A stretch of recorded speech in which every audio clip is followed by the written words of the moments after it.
Romans chapter 3. Then what advantage has the Jew?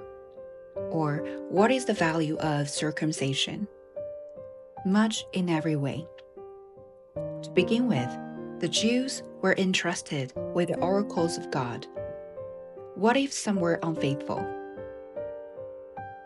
Does their faithlessness nullify the faithfulness of God? By no means. Let God be true, though everyone were a liar, as it is written, that you may be justified in your words, and prevail when you are judged. But if our unrighteousness serves to show the righteousness of God, what shall we say? That God is unrighteous to inflict wrath on us? I speak in the human way. By no means. For then, how could God judge the world? But if through my lie God's truth abounds to his glory, why am I still being condemned as a sinner? And why not do evil that good may come? As some people slanderously charge us with saying, their condemnation is just. What then?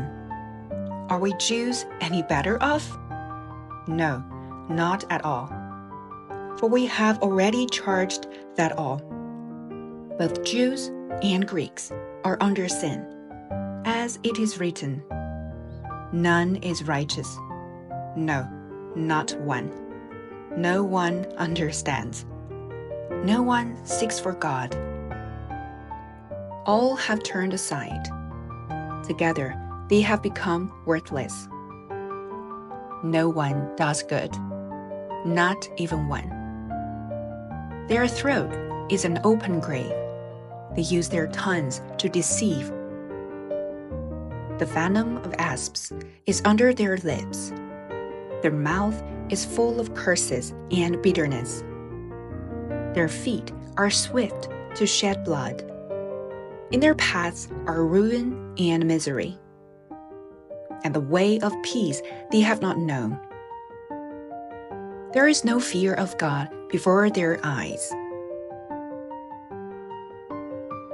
Now we know that whatever the law says, it speaks to those who are under the law, so that every mouth may be stopped, and the whole world may be held accountable to God. For by works of the law, no human being will be justified in his sight, since through the law comes knowledge of sin. But now the righteousness of God has been manifested apart from the law, although the law and the prophets bear witness to it.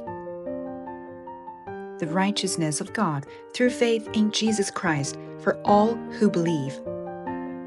For there is no distinction, for all have sinned and fall short of the glory of God, and are justified by his grace as a gift, through the redemption that is in Christ Jesus, whom God put forward as a propitiation by his blood, to be received by faith.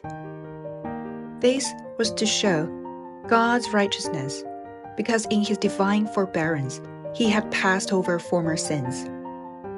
It was to show his righteousness at the present time, so that he might be just and the justifier of the one who has faith in Jesus. Then what becomes of our boasting? It is excluded. By what kind of law? By a law of works?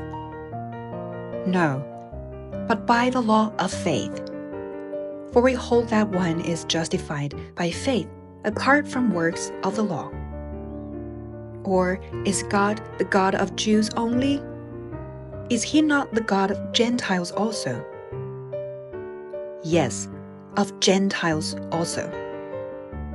Since God is one, who will justify the circumcised by faith and the uncircumcised through faith? Do we then overthrow the law by this faith? By no means.